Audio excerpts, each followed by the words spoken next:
Hola, buenos días. Es un gusto compartir con ustedes hoy esta presentación muy especial de un estimado amigo, colega, un periodista formado en Argentina, viene de La Rioja y de la Universidad de Córdoba. Voy a hacer una presentación sintética. Ustedes saben que esto siempre es un desafío de gente que trabaja tanto, tiene un currículum tan frondoso, tratar de resumirlo en unas pocas palabras que hagan por lo menos un mínimo de justicia a alguien que viene a hablar con nosotros sobre la gestión de datos para el periodismo digital. Maximiliano Braun es magíster en procesos educativos mediados por tecnologías, además de licenciado en comunicación social, doctorando en ciencias sociales por la Universidad Rey Juan Carlos de España. Se desempeña como especialista en comunicación digital e institucional y es docente universitario e investigador en la Universidad Nacional de La Rioja, en Argentina, donde es profesor titular de las cátedras de Comunicación Multimedia y de Fundamentos de la Comunicación Institucional en la licenciatura en Comunicación Social. También es profesor titular en la Universidad Empresarial Siglo XXI a cargo de la cátedra Estrategias y Planificación de Medios de la licenciatura en Publicidad y capacitador en diferentes instituciones públicas y privadas del país.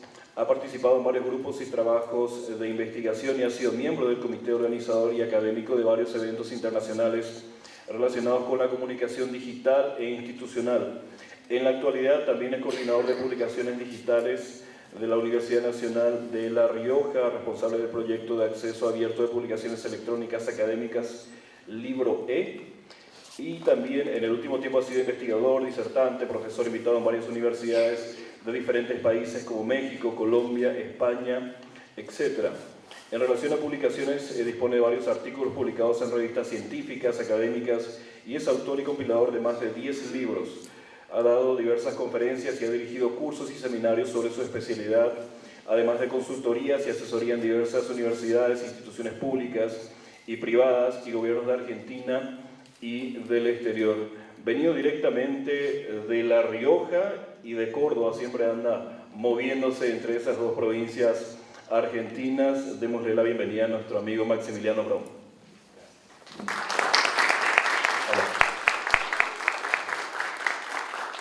¿Cómo les va? Buenos días. Bueno, muchas gracias por esta invitación al amigo Farina, que siempre tan amablemente nos invita y nos trata, y también que nos trata México en general siempre, y esta universidad.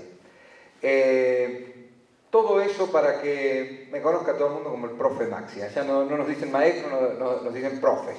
Yo soy el profe Maxi, soy Maxi Braun para todo, y así me gusta que sea.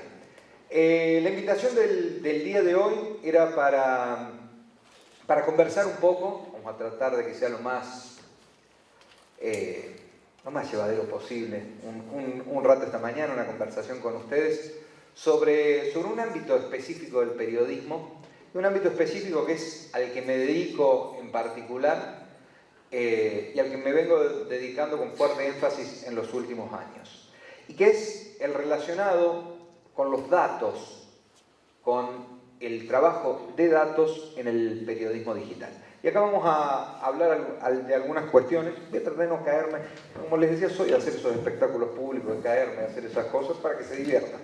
Cuando se pone aburrido, bueno, hablar de periodismo y hablar de periodismo y datos, por ahí podría ser hasta casi una redundancia.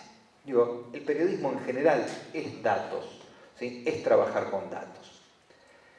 Y me interesa, para que quede claro en este comienzo, hacer una diferenciación sobre de qué es lo que vamos a hablar, o de qué trataré de ahondar un poquitito en algunas cuestiones relacionadas con el periodismo y datos. Porque por ahí el nombre es muy amplio, el nombre de esta charla, y quiero hablar de una cuestión en particular. Digo, de todo lo que se puede hacer con datos. Porque me dirán, pero antes del periodismo digital también trabajábamos con datos. Y diré, sí, es cierto, se trabaja con datos todo el tiempo. Y en el periodismo digital hay diferentes tipos de datos para hacer diferentes tipos de cosas. Y ahí vamos, a una de ellas en particular. Trabajar en digital, trabajar con medios digitales, nos lleva una serie de desafíos. Entre esos, una serie de cambios y a lo que algunos teóricos llaman cambios de paradigmas, ¿sí? Ha cambiado la forma, ha cambiado la propia realidad con la que vivíamos. Decíamos que antes de la aparición de la Internet vivíamos bajo el paradigma de la escasez, ¿sí? Todo era poco, todo faltaba. Es más, para hacer periodismo uno iba a buscar el dato, uno iba a buscar información en un lugar en particular. Hoy sucede algo, cualquier evento, y tenemos que seleccionar de todo lo que hay qué es lo que sirve, porque está lleno de porquería dando vuelta, y uno casi lo que hace es una curaduría de información tratando de ir a buscar lo que sirve. Es lo que se conoce como el paradigma de la superabundancia. Entonces pasamos de ese paradigma de la escasez al paradigma de la abundancia, pero no solo en el periodismo, en todo. Digo, como estudiantes, también hemos hablado de este tema por estos días, cuando nosotros, los de mi generación, estudiábamos y no había internet, aunque parezca algo de muy viejos, no había internet, recién aparecía o estaba apareciendo unos años después. Íbamos a la biblioteca, eso que está acá cerca, que contiene libros y uno tiene que buscar y había que encontrar, y con suerte si uno conseguía un libro, siendo estudiante. Hoy uno busca un libro y encuentra 450 libros digitales que están en PDF de descarga gratuita, de los cuales con suerte un 90% son una porquería y un 10% sirven para algo, en los cuales uno es lo que yo estoy buscando. Digo, palabras más, palabras menos, de eso habla este cambio de paradigmas, término que acuñó Kuhn hace mucho tiempo, para hablar de esto, cambios de época que vienen a cambiar la forma en la que hacemos las cosas, en la que vivimos. Pasa esto también con los datos, y específicamente pasa esto en el periodismo. Empezamos a tener superabundancia de datos, pero yo específicamente voy a hablar de unos en particular de estos datos. Esta es la parte donde no pasó más.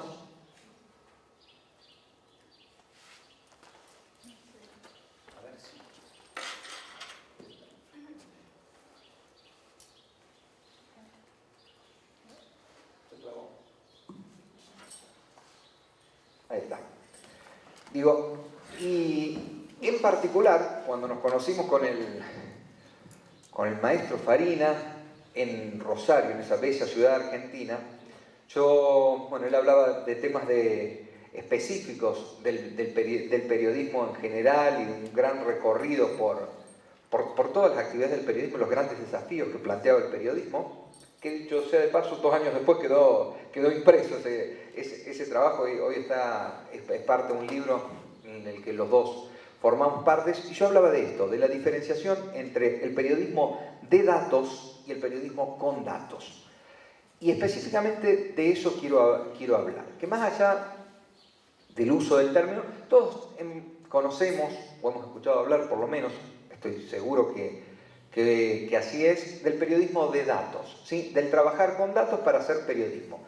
Tomar datos abiertos y en base a esos investigar, profundizar, avanzar. Bueno, no es de eso de lo que voy a hablar hoy. Voy a hablar de los datos con los que se puede hacer periodismo, pero que normalmente no son datos visibles ni válidos, ni siquiera para comentarlos con nuestras audiencias, sino los que nos hacen tomar decisiones estratégicas sobre los que escribir, producir, generar informes o lo que fuera nuestra actividad periodística.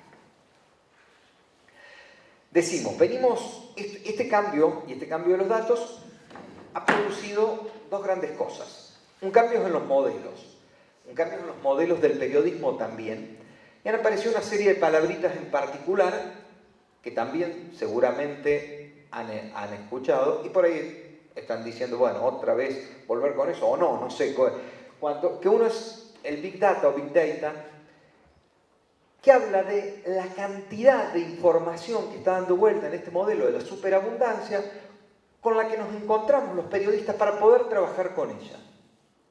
Y el gran desafío que hoy existe, y no solo en ámbitos del periodismo relacionados con el Big Data, es cómo volver visible, cómo un usuario común puede volver visible un gran flujo de información. Y ese es el gran desafío del periodismo en este sentido. Y aparece, por otro lado, otro término también, que es el del data mining, o la minería de datos, que es un trabajo mucho más fino y es cómo, a partir de un interés en particular que tengamos o una estrategia en particular, trabajar con todos esos datos aplicados a una estrategia específica. ¿Sí? Ir haciendo un trabajo de minería, ir buscando la beta en particular sobre un dato para un objetivo en particular. El periodismo ha venido cambiando en los últimos años, de hecho, con la aparición del Internet, pero con la aparición de los grandes flujos de datos y específicamente con la aparición de los grandes flujos de datos de acceso abierto, ha cambiado parte de su realidad. Y en esa misma realidad ha cambiado también la propia gestión del periodismo. Yo hace varios años ya me dedico casi en exclusividad a esta parte, a la gestión periodística, ¿sí? Más que al trabajo periodístico en sí, a la gestión dentro de los medios o de las empresas periodísticas, ¿sí? ¿Qué hacen las empresas periodísticas? Y hoy por ahí, cuando uno habla de empresas periodísticas, de hecho una de las cátedras que tengo en La Rioja es gestión de la empresa periodística, así se llama la materia de cuarto año de periodismo, que es abordar esto, el periodismo, pero ya no desde la función del periodista en sí mismo, sino desde algo que seguramente nos toque siempre, que es entender el periodismo desde la función de la empresa periodística en sí mismo. Y en base a eso es que sigue lo que voy a decir más adelante, que tiene que ver con esto. Y por ahí cuando uno habla de empresa periodística se imagina grandes, concentrados, multimedios, y no necesariamente. Seguramente muchos de ustedes ya están practicando o escriben para algún blog, para alguna página, tienen algún canal de YouTube, una fanpage de Facebook, manejan algún medio digital y debe ser casi una obligación de un periodista que además de periodista tiene esta doble función de ser periodista y empresario, ¿no? Aunque sea empresario de un pequeño blog, ¿sí? Aunque todavía no lo hayan logrado monetizar, como se dice en el digital, que es volver dinero eso de lo que trabajamos, porque la mayoría lo empieza a hacer por gusto. No, me gusta escribir sobre tal tema y arranca, y empieza a tener una audiencia, empieza a seguirte gente. Y lo más difícil después, y el gran desafío es cómo volver eso plata, cómo volver eso dinero. Y ni hablar de cómo vivir de eso, que lo mejor que nos puede pasar es quienes elegimos una profesión, vivir de eso para lo que estudiamos e hicimos. Y muchas veces el camino de vivir de aquello para lo que estudiamos está relacionado con la autogestión, con los emprendimientos propios. Y para gusto de uno, y yo lo veo en mis propios estudiantes, que como lo he dicho varias veces por estos días, cuando estoy de este lado y los veo a ustedes ahí, siento como que estuviera en Argentina, digo, porque nos parecemos mucho en nuestras formas, en el desarrollo cultural, más allá de las diferencias propias entre un país y el otro, digo, siento como que estoy con mis estudiantes. Y en muchos casos veo, y lo he escuchado por estos días, por conversaciones que hemos tenido, hemos compartido con algún egresado, reciente egresado de la carrera, que empiezan con sus propios emprendimientos, empiezan a hacer, empiezan a generar algo. Porque así somos, y digo, por eso estudiamos esto, digo, nos gusta ir haciendo y practicando, y la única forma de aprender a hacer periodismo es haciendo.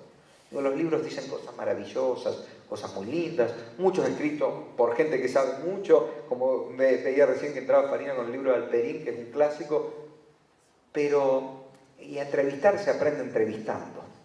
Digo, a editar se aprende editando, a producir se aprende produciendo.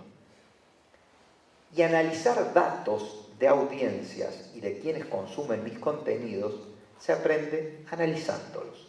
En lo que en digital han sentido o sienten o buscan como métricas, como analíticas de los datos de consumo, lo han escuchado, lo han visto. Quien tiene una página, cualquiera que administre una fanpage de Facebook, ven que les brinda datos de analítica, datos de métrica. Ni hablar si manejan, si tienen una página y tienen instalado un código de Google Analytics, y tiene una gran cantidad de datos ahí. Normalmente trabajamos con los propios datos, quienes trabajamos para medios que tienen su propia página, los propios datos del Analytics, los propios datos del propio servidor que tiene sus arrojan sus propias métricas con las que normalmente cotejamos y vemos que funcionan juntos. Cruzamos además con otros datos. Y ustedes me dirán, ¿qué tiene que ver esto con el periodismo? Que a diferencia de lo que pasaba cuando yo estudié periodismo, que decíamos, más de uno decíamos, no, yo estudié esto porque no tiene matemáticas. y más de uno estudiaba periodismo porque no tenía matemáticas. La mala noticia es que hoy sí tienen matemáticas, y tienen muchas matemáticas el periodismo. Y ni hablar de los que se van a dedicar al periodismo digital. Amíguense con las matemáticas, porque son las que le van a venir a ayudar a hacer bien su trabajo. Por lo menos desde la parte que a mí me toca, y para otras tantas cosas también, ¿no? Pero para generar una estrategia de contenidos son centrales. Para poder leer y evaluar el trabajo que estamos haciendo son fundamentales. Poder entender algo de estadística, poder entender qué significa un porcentaje, o tampoco es que nos vamos a dedicar a grandes algoritmos, no es cierto. Pero para eso están los que estudiaron matemáticas, están los informáticos que colaboran en eso, pero uno debe saber las cuestiones básicas, primero para leer nuestro propio trabajo, y segundo para poder pedirle a aquel que sabe, con conocimiento. ¿Cómo puedo pedir algo si no sé ni siquiera lo que voy a pedir? Entonces es importante que puedan conocer estas cuestiones. Y acá viene esta diferenciación entre la propia gestión periodística y la propia gestión dentro de las empresas periodísticas.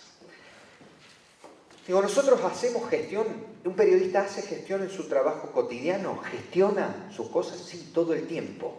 Desde el tiempo que tengo para escribir una nota, el ir al medio, o el hacer tal actividad, o cómo organizo mi día, mi viaje, ir a cubrir un hecho en particular.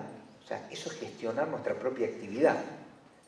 Pero además, aquel periodista que tiene responsabilidades de gestionar un medio, tiene una tarea adicional a la propia gestión periodística, que es la gestión de su propio medio, o de su propio medio como empresa. Y es ahí donde aparecen un montón de datos que vienen a colaborar en esta tarea y que vuelven tan maravillosa esta actividad de una forma diferente a la que la hacíamos hace 20 años atrás. Digo, 20 años por ahí parece un montón porque es casi la edad de la que tienen muchos de los que están aquí presentes, pero en términos históricos y para el desarrollo de una profesión no es nada. Y ha cambiado el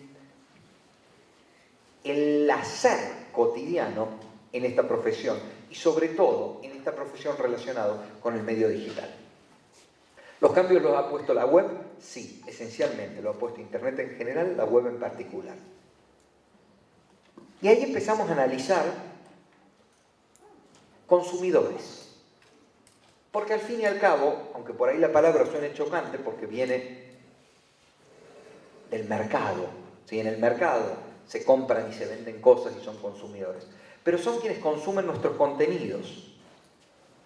Son televidentes, son lectores, son oyentes, son audiencias, son públicos, como le quieran llamar.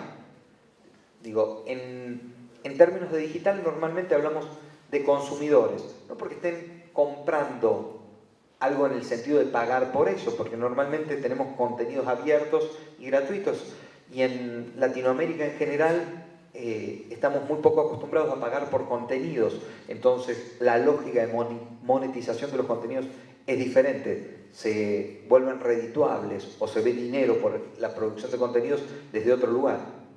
Y empezamos a relacionarnos con ese tipo de datos, que eso para un medio en particular es el primero con el que encontramos. ¿Para quién estoy escribiendo? ¿Para hombres o para mujeres? No, estoy escribiendo para un medio en particular, no me consume el 60% de mujeres y el 40% de hombres. Digo, es ilustrativo, pero es un dato que no podemos dejar de olvidar. Es lo mismo escribir para uno que para el otro y depende de qué contenidos hable, depende de qué contenidos aborde. ¿Y yo como periodista tengo obligación de conocer estas cosas? Sí. Yo puedo no ser el encargado de gestionar los contenidos del medio o el editor del medio en el que trabaje, pero sí tengo que conocer por lo menos a quién le estoy escribiendo. Para los medios tradicionales, pongamos por caso un diario, periódico. periódico en papel de los tradicionales antes de que exista el digital. ¿Sabían quién eran los lectores? Sí, lo sabían por la tirada del medio, por lo que vendían, porque muchos, y los más grandes, hacían investigación. Sí, eran grupos de lectores, que no era más que un grupo focal, focus group, grupos de discusión, donde se convocaba con la metodología de investigación clásica de las ciencias sociales a un grupo de lectores y se les preguntaba qué le parecía esto, qué le parecía aquello, cuánto tiempo de la semana leía, qué leía primero del periódico, qué leía después. Se indagaba sobre eso para el medio tener información sobre esto y después ir armando sus contenidos acorde a su línea editorial, pero además teniendo en cuenta las necesidades y los intereses de ese público lector. Hoy es mucho más fácil, porque cada uno de nosotros va dejando una huella en el momento en el que estamos en la web.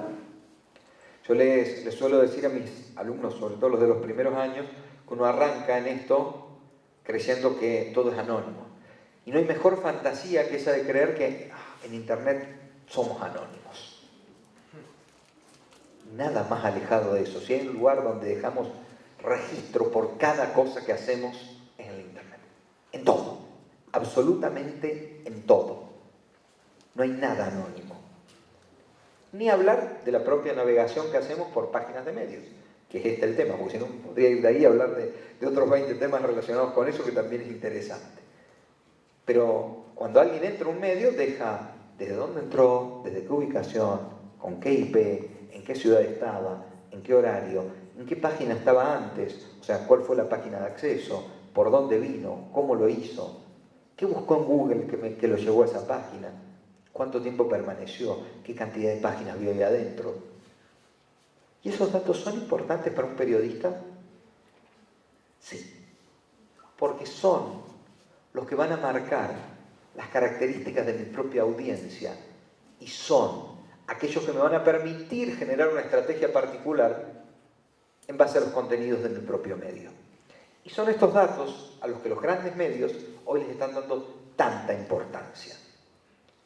Y hoy tenemos una gran ventaja con la web en general, que antes, esto que yo les contaba de hacer grupos de investigación, gastar toda una fuerte cantidad de dinero en investigación aplicada para ver, no lo hacía cualquier medio, un medio pequeño no lo podía hacer porque no tenía dinero para.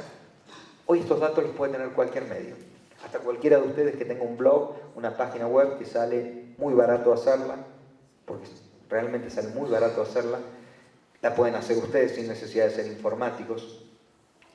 Seguramente lo están haciendo, están practicando con cualquier blog. Ustedes saben que administradores de contenidos, CMS, como WordPress, por ejemplo, les permiten montarla después, montar una página en un servidor, y que realmente el que está del otro lado, salvo que entienda un poco, si tunean, manipulan, cambian, no sé cómo le dicen acá, al editar toda la página, prácticamente ni se nota que es una plantilla sobre la que la montaron. Ustedes tienen una página como si hubiera sido un desarrollo desde cero hecho por un experto informático.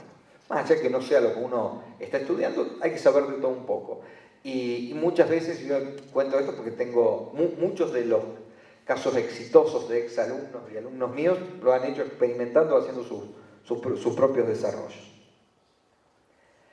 Y acá aparece otra realidad. Voy cambiando porque si no tengo la debilidad por irme por otros temas, que es el mercado publicitario. ¿Y tiene que ver el mercado publicitario con el periodismo? Sí, porque más allá, y vuelvo a esto, que es donde por ahí nos suelen criticar mucho los periodistas, porque más allá que hacemos lo que nos gusta, que el periodismo, que la verdad, y todo lo que nos motive, esto es un negocio. Y si no, pregúntenselo a cualquiera de sus empleadores, cuando les recuerdan un montón de cosas que uno detrás de sus ideales dice, no, voy a hacer tal, sí, pero es nuestro principal anunciante. No, porque pasa esto, y uno ahí debate en sus cuestiones morales, ¿hasta dónde?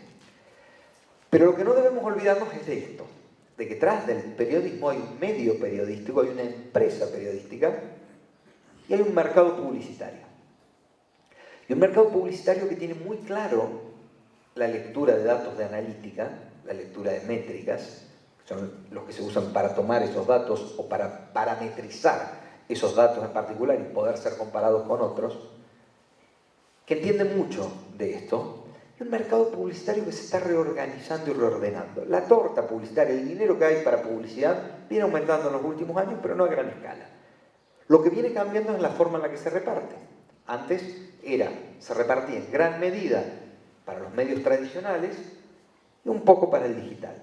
Hoy cada vez va más al digital y menos a los otros medios porque es más efectivo, porque es más fácil verificar el rendimiento de esa inversión en un medio digital que en un medio tradicional. Yo pongo X cantidad de dinero en un medio digital. ¿Cómo sé que efectivamente lo vieron las personas que me prometieron? Porque ese medio tiene tanta cantidad de rating, tanta cantidad de su tirada, y no lo sé. Es casi un acto de fe. Creer que la medidora que mide el rating de tal programa, que dice que tiene tanto, que es equivalente a tantas personas, y el retorno de inversión va a estar dado en tanto y en cuanto. En digital se puede medir todo. Yo sé, de hecho, cualquiera de ustedes que contrate a través de AdWords de Google o que haya contratado por Facebook, ven que les cobran por clics efectivos, que les cobran por visualizaciones. Estos grandes jugadores del mercado publicitario han venido a cambiar las reglas. Han venido a decir, no te voy a cobrar por un banner, como hacíamos en los primeros medios que te cobraban cotizando espacio por tiempo, ¿sí? Un banner de tantos píxeles por tantos píxeles, 15 días en mi medio te sale tanto. No, hoy por visualizaciones, te cobran por impresiones. Vos apareces 1000 veces a 1000 personas distintas, 1000 veces en tu página y te cobro tanto. ¿Querés contratar? Contratás otras 1000 más. ¿Sí? Normalmente la unidad de medida más fuerte, los que cobran por impresiones, son cada 1000 impresiones. Digo, el mercado publicitario ha cambiado. Y ha cambiado esencialmente la forma de reparto del mercado publicitario. Se está repartiendo de forma diferente. Y ahí es donde los medios en general, y las empresas periodísticas en particular, se fijan más en lo que quieren su cliente, porque dejan de verlo como público, como consumidor, como el nombre que le querramos dar. Algunos porque estamos convencidos y otros porque lo usamos como eufemismo, para que nadie se sienta muy tocado. Pero las empresas periodísticas los ven como sus clientes, el que paga por, el que consume, el que toma su publicidad. Y a fin de cuentas, son los que pagan nuestro sueldo a fin de mes, nuestra nómina, son los que pagan la cuenta, se paga con publicidad, porque son muy pocos los modelos que funcionan por suscripciones o como un tipo de retorno de la inversión a través de suscripciones. Y ahí aparece la competencia, me dice cómo voy con el tiempo y yo adelanto frente. Y ahí aparece la competencia que en este mercado publicitario cada vez hay más jugadores. Porque la buena noticia que tenía para darles era que cualquiera de ustedes lo puede hacer. Y si no lo están haciendo, lo saben, lo pueden hacer, pueden empezar su medio mañana mismo. ¿Y cuántos conocen que se hicieron millonarios o que viven muy bien con un medio que crearon por una idea que se les ocurrió en la universidad? Eso en otra generación no era posible. Ninguno de nosotros se le hubiese ocurrido iniciar un medio y pensar en hacerse exitoso en el corto plazo. Ustedes tienen un montón de referentes de su generación que se hicieron exitosos con una buena idea. La mala noticia es que la competencia es enorme, porque todos tienen la misma posibilidad. El tema es tener una buena idea, el tema es hacer buen periodismo, el tema es, y otras tantas condiciones que podríamos poner ahí. Entonces la competencia es mucha para un mercado en expansión, pero no tan grande la expansión que va teniendo. Entonces lo importante, digo, para generar estrategias y buenas estrategias, y acá viene la de los datos, de lo que yo les comentaba, es conocer quién está del otro lado. Conocer quién, decía, pero además de conocer quién, conocer dónde. Tengo un medio aquí, en Jalisco. Tengo una pequeña página con la que he empezado, que escribo sobre una temática en particular. ¿Quién me lee? Es un medio digital, en el que subo de todo un poco, hago notas, hago audiovisuales, un par de podcasts, notas escritas. ¿Quién me lee? ¿Desde dónde me lee? ¿Me leen desde aquí? ¿Desde esta ciudad? ¿Me leen desde Guadalajara? ¿Me leen desde la ciudad vecina? ¿Cuánto tiempo me leen? Porque no es un tema menor. ¿Cuánto tiempo me leen? ¿Es lo mismo que la lectura media de tu medio sea de 3 minutos que sea de 10? ¿Saben de cuánto es la lectura media? La media de la media en los medios de México, por ejemplo. ¿Tiene que saber un periodista todo esto? Por supuesto que sí, porque el contenido que vos vas a crear para un medio digital depende de lo que te lean. A mí me ha pasado, como muchas veces para medios e incluso para medios muy importantes, que los periodistas nos escribieran notas de 2000 palabras. Cuando la lectura media de esa sección para la que escribían era de 2 minutos. 2 minutos, siendo conservador con el cálculo, 120, 200 palabras, 300 con una lectura veloz, entendiendo que en el digital se lee por escaneo y no palabra por palabra, 2000. ¿Qué significa eso? Que después del tercer párrafo dejaron de leerte.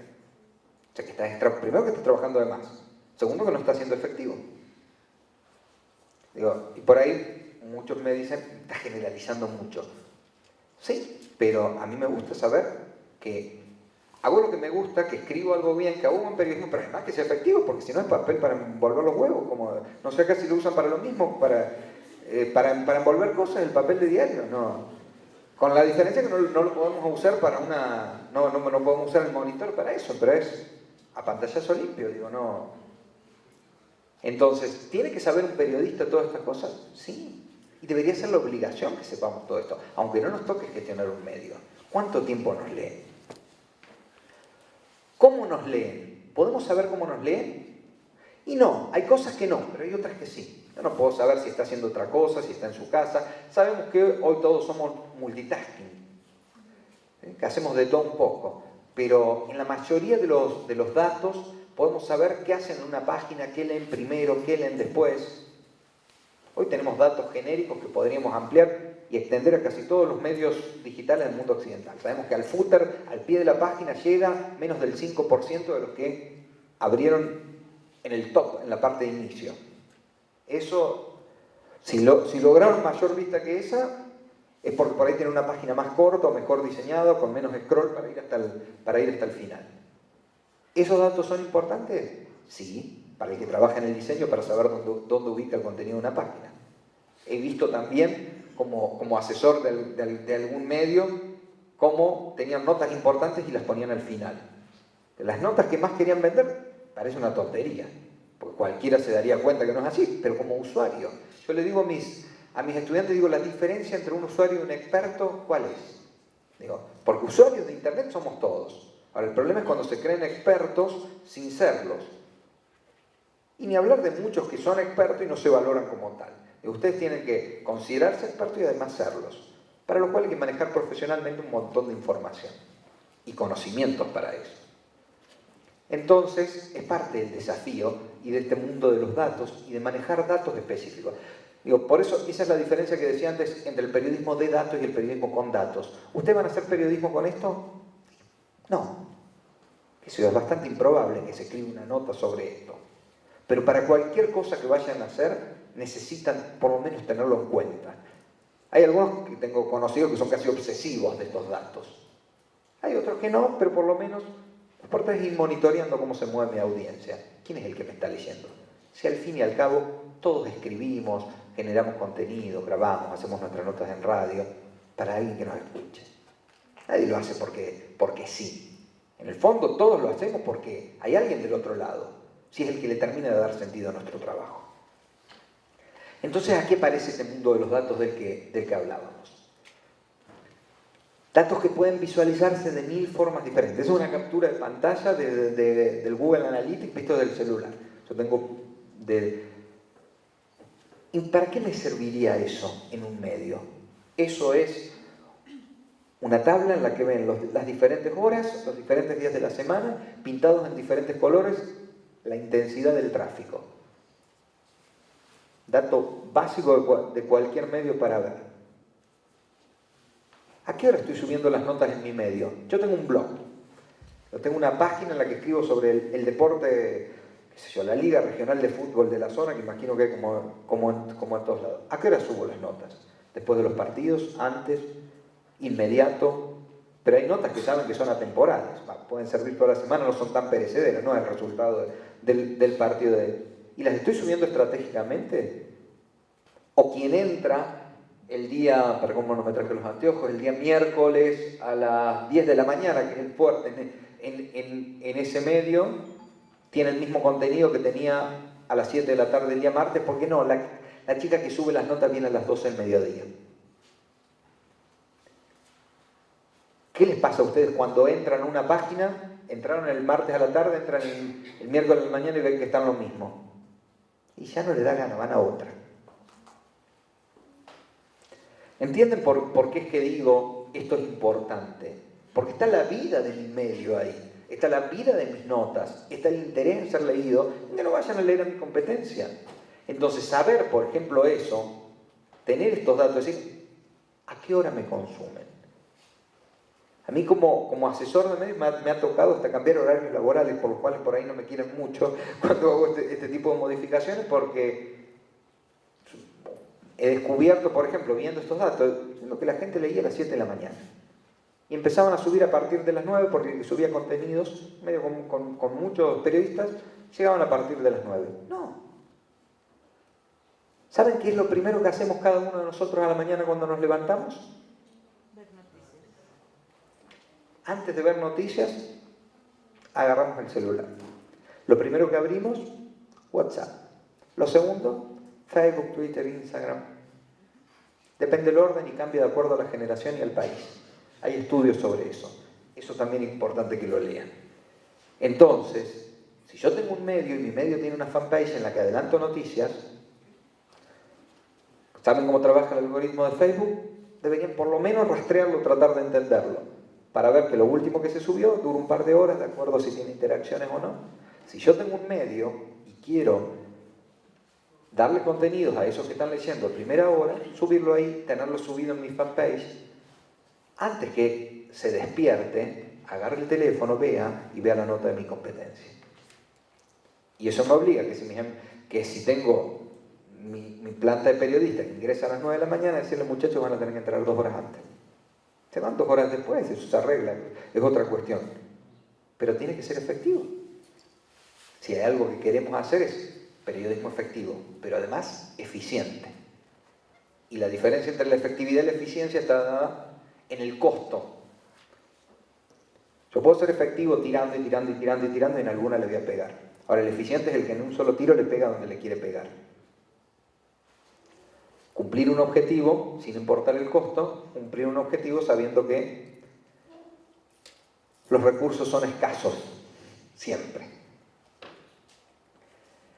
Entonces, hay un par de cuestiones que son culturales y que en esto, lo digo en Argentina y acá, es igual. Tenemos usuarios, consumidores que no están dispuestos a pagar. En general no están dispuestos a pagar.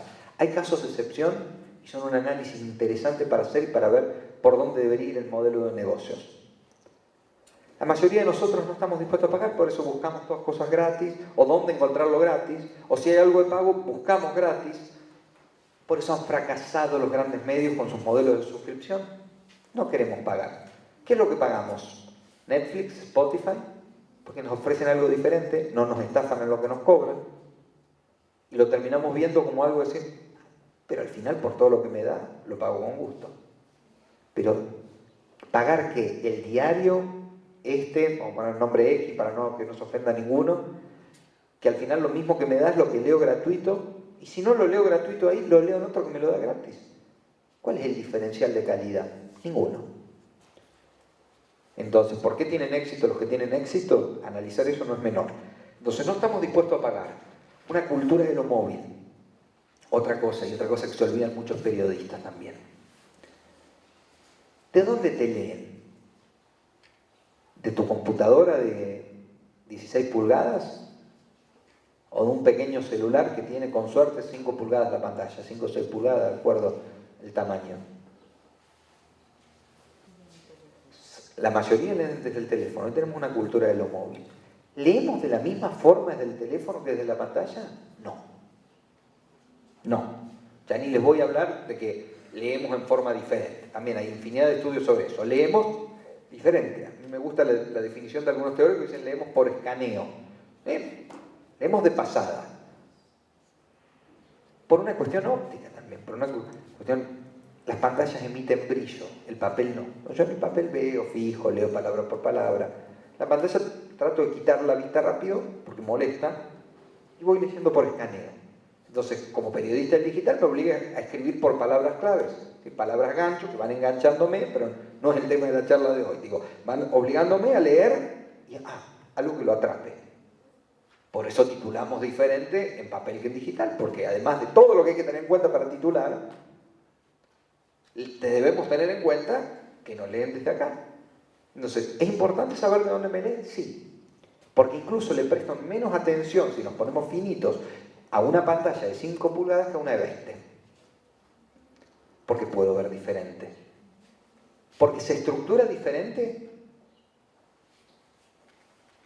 Una en horizontal y otra en vertical y el texto se acomoda diferente. Que tengamos hoy la posibilidad de que los contenidos se acomoden de acuerdo al formato de la pantalla,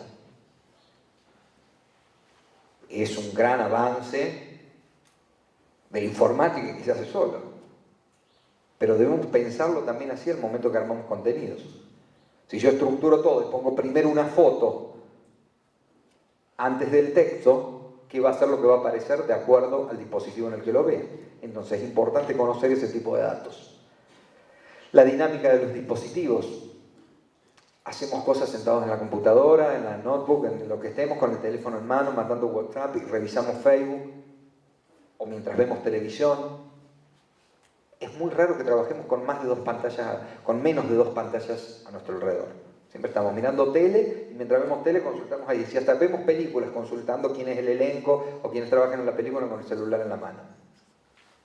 Digo, que nosotros lo hagamos nos obliga a entender cómo hacen aquellos destinatarios de nuestros contenidos.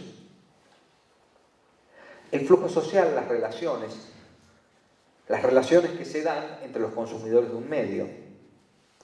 Los grandes desarrollos, los grandes avances en los diferentes medios se dan, ya lo decían nuestros abuelitos, los abuelos del periodismo, esto del el de boca en boca.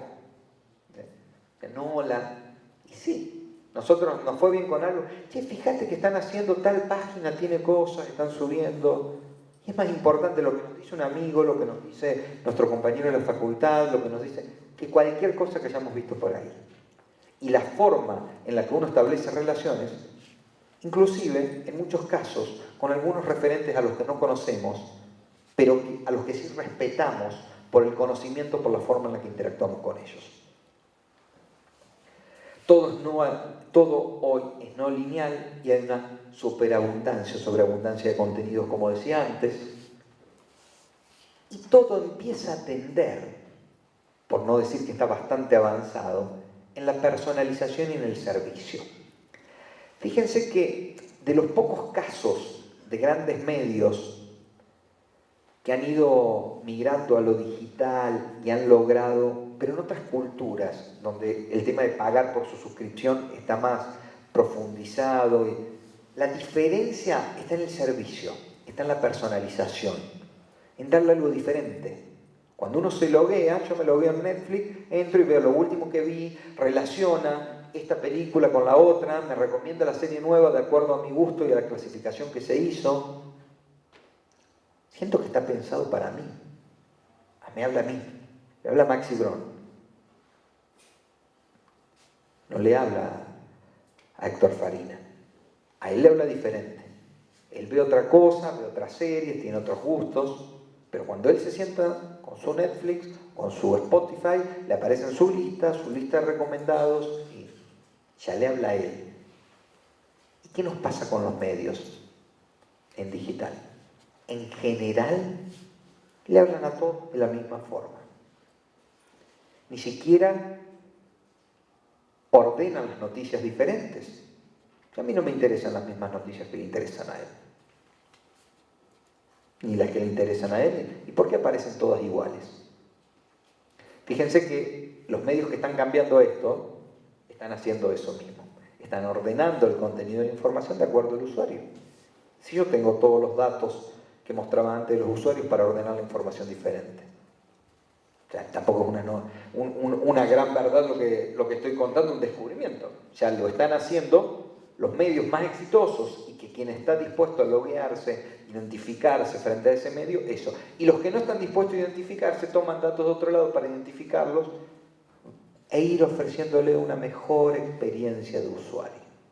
Otra palabra tan de moda también y tan cierta, porque permite relacionar esos datos con los propios contenidos. ¿Hay que medir? Sí. Y hay que medir absolutamente todo. Conocer el comportamiento de las audiencias. Todo. ¿Quiénes son? ¿Qué hacen? ¿Qué buscan? Porque me van a permitir ofrecerle cosas diferentes. Yo necesito conocer datos de quién está del otro lado. Necesito, además, conocer quiénes son mis públicos. Porque no tengo uno, tengo grupos de públicos que me encargaré de clasificarlos, de sectorizarlos, de ver y generar estrategias para cada uno de ellos. Pero tengo la obligación, como gestor de un medio y como gestor de datos de ese medio, como un simple periodista de ese medio, por lo menos de conocer a quién le escribo. ¿Por qué no me puedo dirigir de la misma forma a un público que a otro? ¿Y eso lo ven ustedes como usuarios? No dudo que sí. Ustedes se acercan más al medio que sienten que le hablan a ustedes. No, este parece que le habla a mi papá, mira como el de la forma en la que escriben. Y lo leen una vez o lo leen de lejito porque tiene nombre. Pero con el que sienten más afinidad es con el que sienten que me está hablando a mí. No parece que me escribe a mí. Me está contando las cosas, pero me escribe en el mismo lenguaje. Pero si al final el lenguaje es uno solo. Sí, pero fíjense que este argentino que está acá no habla de la misma forma que ustedes. Tenemos formas diferentes de expresarnos. Y dentro de esas formas y en esas variaciones del lenguaje, que no son menos que variedades lingüísticas, hay variedades que tienen que ver con los cronolectos, ¿sí? con las edades, con los grupos sociales, ¿sí? Son formas diferentes de hablarnos. Páginas vistas. Apenas empezaba esto de poder medir todo, era el furor de las páginas vistas. Hasta hoy veo algunos que venden esto como la panacea. Sí, ¿son importantes las páginas vistas? Sí, sobre todo porque después de ahí vendemos, monetizamos, decimos, bueno, tengo un flujo, tengo un tráfico de tantos, me leen tantas personas, más o menos.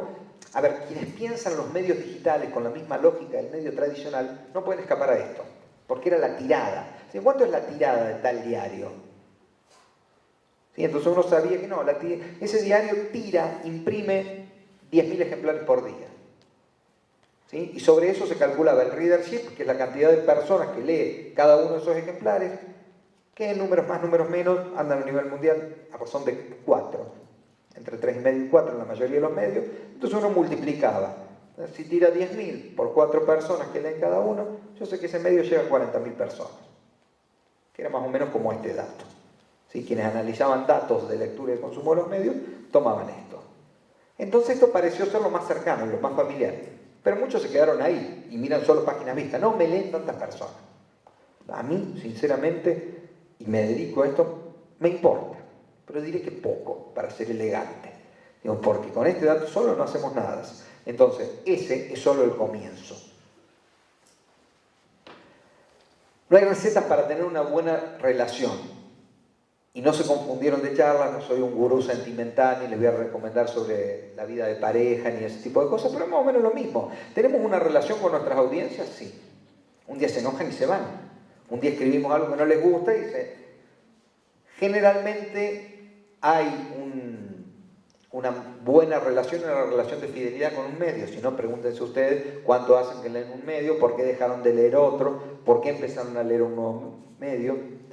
Y generalmente también no hay mucha receta para esto.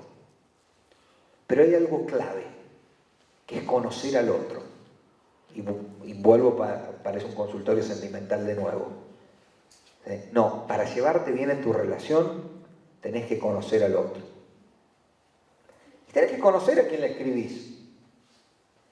No, parece una tontería. Sí, es una tontería, pero la mayoría de los periodistas se olvidan a quién le están escribiendo en el momento que le están escribiendo. Y tiene mayor obligación de conocer a quién le escribe, aquel que empieza en un medio pequeño, que está queriendo crear un medio, una página, hasta un canal de YouTube, si cualquiera de ustedes lo sabe, que tiene un público muy específico, que les gustan más estos contenidos que otros, y van probando. Esta nota la vieron más, esta la leyeron más. Y no hay recetas, uno va infiriendo. Esta hablaba de tal tema y está relacionado, y ahí uno puede empezar a ver datos de analítica. Está relacionado con que buscaron tal palabra clave, la encontraron en mi medio, estuvo relacionada con esto, con aquello. Preguntas adecuadas para tener respuestas correctas. Si lo tenemos a esto como uno de los principios periodísticos para la gestión de datos también. ¿Qué quiero saber? Ahora, si no pregunto bien qué es lo que quiero saber, difícilmente obtengo una buena respuesta.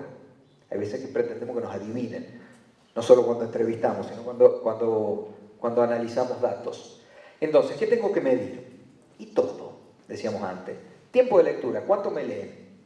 ¿Y por qué es importante? Para un montón de cosas, entre ellas para saber la extensión de mis notas. Porque hay veces que tengo que hacer un esfuerzo para hacer notas más cortas. Porque otra cosa que también sé que saben, que en digital uno lee menos que en papel. Por el reposo de la propia lectura. De esto también hay infinidad de estudios sobre estos y cómo está relacionado también la lectura con el tiempo de ocio. ¿Sabían que en el mundo entero los medios en papel venden más el fin de semana? Y los medios en digital tienen menos visitas el fin de semana. Porque todavía, pese a aquellos gurúes que decían que iba a desaparecer, cuando tenemos tiempo libre o mayor tiempo de ocio, tendemos al papel. Porque nos cansa menos. ¿Cuándo leemos más libros en papel? En nuestras vacaciones, en los fines de semana, cuando tenemos tiempo. El digital nos obliga a lo más rápido, al tenerlo más rápido. Y yo como gestor de contenidos, como periodista, como contenidista, como lo que fuere de digital, tengo obligación de ver cuáles son los tiempos que tienen para generar contenido para esos tiempos. Si lo que quiere es informarse, y yo voy a darle información, tengo que cumplir eso porque si no se va a ir a otro medio que le esté cumpliendo aquellos requisitos. Número de páginas. Cualquier servidor de analítica, de datos de analítica, me dice el número de páginas. ¿Qué quiere decir? Que no entraron a leer solo esta nota. No, entraron porque en Facebook postearon la nota que yo puse. Pero el promedio de páginas vistas es de 4, 5, no se crean que son más de eso, 8 con suerte. O sea, ¿cuántas páginas, cuántas notas vieron que cada una cuenta con una página dentro de mi propio medio? ¿Son nuevos o frecuentes? Y los dos son importantes. Los nuevos porque antes no me habían leído nunca. Y los frecuentes porque tienen una fidelidad con mi medio. Fuentes de tráfico, ¿de dónde vienen? Y ahí descubrimos que la mayoría de quienes leen mis notas vienen de Facebook. Entonces ahí empiezo cada cosa nueva que subo, antes la comparto en mi fanpage de Facebook. No, los traigo de Twitter, o vienen desde donde vengan. No, vienen de Google, porque están buscando mucho tal palabra y parece que Google me ha clasificado bien y está tirando a mi portal, a mi página, a mi blog, a lo que fuera que tenga como medio. Entradas y salidas. ¿De dónde entran? No, entran de Google. Principal acceso viene de Google. No, es orgánico. No, es social. Viene de qué red social está entrando. ¿Cuál es la página de salida? ¿Sí? Lo que en analítica es la landing page. ¿Cuál es la página de salida? ¿Qué es lo último que ven? ¿Y es importante esto? Sí, porque en base a todos esos datos yo genero mi propia estrategia de contenidos. El tema de la fidelidad. ¿Cómo hago para tenerlos? Si al fin y al cabo yo lo que quiero es que me lean todo. Tasas. ¿Sí? Establecer relaciones. De cuántos usuarios nuevos o qué porcentaje de cuál es la relación entre red social y permanencia. Hemos trabajado mucho en algunos medios en clasificar públicos por este tipo de relaciones. Los públicos que ingresan a este medio X por Facebook normalmente son los que menos permanecen. Y eso le diré que en casi todos los medios esta relación se mantiene. Por una cuestión muy simple, como uno está viendo Facebook, pasa vio una nota que le interesó, entró, pero después volvió a Facebook. Bueno, hay otra estrategia diferente. A mí me interesan esos también, porque en Facebook hay un gran flujo de tráfico. Me interesa que lean esa nota. Ahí hay una estrategia para que después vuelvan, o para generar una recordación, o para que si son nuevos, que no conocen mi marca como medio, genere una recordación y de esa recordación pueda hacer que vuelvan a él. Digo, lo importante es que siempre tengamos una estrategia, que sepamos para dónde. Proyecciones, poder proyectar estas cosas. Ese ejemplo que les daba recién. Yo sé que los que vienen de Facebook vienen y se van. Pero quiero que cuando vuelvan, por lo menos ya me hayan sentido nombrar. Porque la mayoría de los que vienen de Facebook son nuevos. Los vieron de casualidad, porque los compartió un amigo, porque es raro que después nos quedemos navegando en el medio. Y sobre todo por las propias debilidades y intereses de Facebook en su propio navegador. No sé si vieron que por ahí normalmente se cierra, porque te abren la nota en el propio navegador, pero se cierra. Cuando diste mucha vuelta ahí adentro, vos vuelves solo a Facebook. Y no es una falla. No. Entonces, esa es una de las particularidades que yo como gestor de medios tengo que tenerlos en cuenta. Hay veces que decimos, bueno, no importa que no me lean ahora, pero por lo menos generar la recordación. Y no es la misma la estrategia que voy a tener en un medio nuevo, que sería esa, que en un medio ya establecido, cuando dicen, ¿para qué quiero generar la recordación si ya me conocen todos? Entonces sí tengo que manejar una estrategia. ¿Qué medir? Indicadores sociales. Los que vienen de las redes sociales. ¿De cuáles? ¿Con qué características? No hace falta ni siquiera que les cuente que cada red social tiene su particularidad, su tipo de consumo, su tráfico, que su asociación con otros medios tiene indicadores particulares. Los índices de crecimiento, ¿cómo crecen? No, últimamente estoy teniendo mayor público porque está viniendo por Twitter. No, está bien. ¿De dónde vienen mis proyecciones de crecimiento? Cuadros de mando. Algo que muchas veces le digo cuando se complican y no lo he sentido nombrar como palabra, la mayoría de las veces lo manejamos en un simple Excel. Hay programas hermosos para hacer cuadros de mando, tableros de controles, cosas que vienen de la economía, que parecen complicadísimas, pero que son fabulosas para manejar este tipo de datos. ¿Quiénes me consumen? ¿Cuánto? Cualquiera de ustedes que maneje analítico, que haya entrado en Analytics de Google, van a ver unos cuadros fabulosos que incluso se pueden tomar esos datos y exportar o importar a nuestro propio, para ir viendo y relacionando esto. No, me voy a dedicar a hacer un fuerte en los que vienen de Facebook. Y ves por qué estos necesitan notas de este tipo. Y lo ven en datos. O sea, no es que son gurúes, cuasi videntes, que imaginan cosas. No. Cada vez nuestra ciencia respeta más los datos duros, y cada vez somos más cuantitativos y menos cualitativos en estas cosas. Y aquellos que decían, no, pero yo de matemáticas, van a ver que no es tan complicado, y que cada vez es más importante hacerlo, porque van a ser exitosos, porque va a ser exitoso el medio en el que estén, van a ser exitosos los contenidos, van a decir, pero antes era olfato periodístico, no, yo sé que, y es cierto, los periodistas de años saben qué es lo que quieren, conocen su público, hablan con la gente, eso no hay que dejar de hacerlo, ¿no? Digo, uno habla con ellos, sabe quiénes son sus lectores. Hoy el olfato es importante, sí, siempre lo va a ser, es el conocimiento es la práctica lo que te da Pero poder leer esto, no hay mejor olfato que ese, medir con un instrumento. Y cruzar datos. Porque las redes sociales tienen sus propios cuadros de analítica, la analítica de Google, el propio servidor de la página que tienen dan sus propios datos de analítica. Ir cruzando datos, ir verificando. E incluso los grandes medios además, cuando hablo de grandes medios hablo de los que tienen dinero para meter en una investigación extra, porque esto te la dan cualquiera. Pero además podés agregar un focus group para corroborar determinados datos con usuarios de digital y los del papel. Técnicas de investigación social que no dudo que lo tienen en alguna de las materias o que lo han cursado, cruzadas con esto. Y eso lo trabajamos en el día a día y es parte de una de las actividades. Que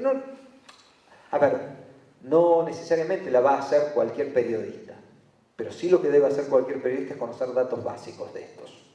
Y ni hablar aquellos que quieran empezar o que estén empezando o que tengan su propio emprendimiento digital. Bueno, decíamos millones de posibilidades, sí, tantas como números hay dando vuelta en esta realidad. Y acá, para ir cerrando, digo, del mundo del diseño viene algo que se conoce como diseño centrado en la experiencia del usuario. Cuando diseñamos, pensamos en qué le va a pasar al usuario que esté de aquel otro lado. Por eso hay todos los proyectos nacen en beta, ¿sí? Nacen probando. Después descubren que no, que lo que está abajo tiene que ir arriba, que, bueno, está demostrado ya que ninguno de nosotros quiere hacer más de 2 clics para encontrar aquello que está buscando, que sería el ideal. Yo no quiero dar mucha vuelta, quiero encontrar rápido. Y así se fueron generalizando un montón de cosas. Y cada medio es una lógica del diseño que lleva años y que es muy interesante porque es satisfacer aquello que quiere el usuario. Que el diseño sea amigable, familiar, que me permita hacer un recorrido cómodo. Yo hace tiempo que insisto con que además el contenido debe estar centrado en la experiencia del usuario. ¿Será posible una gestión periodística centrada en la experiencia del usuario? Si tenemos todos estos datos a nuestro alcance, digo, y si hay gente haciéndolo, tampoco vengo con la innovación en la propuesta, sino es que sea más generalizado, que tengamos en cuenta esto a la hora de pensar nuestros contenidos. Que todos esos datos nos van a permitir decir, no, si al final me están leyendo por esto. No, mi propuesta era hacer tal contenido, pero dentro de estos contenidos que estoy armando descubro que mis usuarios, los que hoy tengo, me están pidiendo esto, me están buscando por esto. A lo mejor nos están buscando por cosas que nosotros ni imaginamos. El tema de los horarios que le daba como ejemplo antes. ¿A qué hora publico? ¿Qué le pasa al que entra a mi página y no ve una actualización? Eso se lo firmo, yo y cualquiera. Se van. Nadie se queda en una página que no esté actualizada. Entonces, por eso es la importancia cuando decimos de alimentar el contenido. Tampoco es cuestión de saturar, infoxicar, que es intoxicar con información, digo, cosas de más. Y ahí el gran problema que tenemos en todos los ámbitos de nuestra vida es el punto de equilibrio. Encontrar dónde está el punto de equilibrio entre lo que quiere el usuario, lo que puedo darle como periodista, lo que puedo darle como medio, mi propia realidad, mis recursos. Bueno, hay una infinidad de variables que hacen en nuestro trabajo. Entonces, preguntar, y volvemos a lo que decía antes, preguntas adecuadas para respuestas correctas. Saber preguntarse qué información necesito para tener una respuesta adecuada. Y volviendo a lo anterior, consumidores, que serán televidentes, oyentes, medios, públicos, llámenle como quieran. Pero son esos que están desde el otro lado y son esos para los que hacemos nuestro trabajo. Hay que conocerlos. Antes era ir a buscarlo, hablar en la calle. Conozco a más de un periodista que pasaba mañanas enteras en algún café público para ver la reacción de la gente o quién leía su nota o quién no, sobre todo en las notas que no estaban firmadas, se sentaba a ver qué le pasaba a la gente. Eso era testear cuando no había todo esto. Esa es la parte humana, hay que seguir haciéndola. Es satisfactorio ver qué pasa en el otro con nuestro trabajo. Y esto también, porque no es menor. Es más, yo creo que es tan importante como lo otro. Ver quiénes están detrás de todo esto. Entonces, esos usuarios, que muchas veces, al igual que en las ciencias informáticas en general se habla de modelados de usuarios, en el periodismo, en las empresas periodísticas debemos hacerlo, que es conocer cuál es el modelo de usuario que tenemos. Es más, en las ciencias informáticas se hacen hasta proyecciones y estimaciones de acuerdo a lo que hacen los usuarios para prever qué va a hacer un usuario después. Muchas veces, eso lo hace la inteligencia artificial en general, con un éxito inimaginable. Usuarios que hacen esto y esto, después siguen este camino. Es casi una proyección. Los resultados son sorprendentes. En periodismo es casi lo mismo. Usuarios que consumen esto, van a buscar este tipo de datos, este tipo de información. El que quiere información confiable, verificada, que busca la seriedad, que busca periodismo de calidad, va a buscar esto, esto y esto después. Y hoy eso que antes suponíamos, imaginábamos, lo podemos ver con datos precisos y finos y se pueden trabajar. Es un desafío, pero sobre todas las cosas es un desafío que su generación tiene por delante, porque van a vivir el día a día con eso. Nosotros ni lo imaginábamos cuando estudiábamos. Ustedes lo tienen como parte de su realidad. Por eso es que les decía, para quienes creían que no iban a trabajar con números, sí van a trabajar con números y es parte de la realidad cotidiana con la que van a trabajar. Entonces, tener en mente a aquellos para los que escribimos nuestros contenidos, hacemos nuestros videos, aquellos a los que nos debemos. Volvemos y cerrando. Conocer quién, conocer cómo, conocer cuánto. Conocer. Y se puede, es muy fácil y lo tiene a su alcance cualquiera. Hay que adaptarse a la realidad, pero adaptarse a la realidad, y sobre todo que nuestros contenidos se adapten a la realidad, basado en datos ciertos. Pensar estratégicamente para poder cumplir nuestros objetivos, como decíamos antes, con eficacia, pero sobre todo en forma eficiente, y desarrollar estrategias. Yo les suelo decir a mis alumnos siempre que no importa que fracasen en sus estrategias. Es más, todos fracasamos en nuestras estrategias, hasta en nuestro vivir diario, porque de eso se trata. El grave problema es no tener una estrategia. Uno va a la deriva, ¿bien? Como para donde me llegue el viento. El problema es no tener una estrategia. En gestión de medios debemos tener una estrategia. Y hoy los datos y los datos que nos brinda el digital nos permite eso, tener una estrategia basada en datos. La gestión periodística debe ser estratégica o no es gestión. Siempre. Me interesa que, por lo menos, haberles planteado en esta hora, que los veo muy atentos, por lo menos disparado una serie de interrogantes en sus cabezas. Que piensen que hay un montón de complejidades que debemos tener en cuenta para nuestra labor cotidiana. Hay una realidad que tiene un montón de datos, y hablamos de estos datos, que espero se haya entendido la diferencia entre lo que decía al principio, no son con los que hacemos nuestras notas, sino con las que las sostenemos, y sostenemos la estrategia de contenidos de nuestras notas, y en acciones que desarrollamos a partir de la estrategia que elaboramos en la lectura de nuestros datos. Y en base a eso obtendremos resultados, peores o mejores. Ojalá exitosos. Ojalá exitosos para lo que nosotros nos propusimos, porque a lo mejor no era vender, sino que me lean. A lo mejor era que no me lean tantos, pero que me lean esos a los que yo estoy dirigido. Que sea cual sea la estrategia de ustedes, que siempre tengan una. Porque es lo que los va a volver profesionales, capacitados, de calidad, comprometidos y sobre todo comprometidos con sus públicos. Nada más. Creo que con eso estamos para no entrar a aburrirlo. Muchas gracias.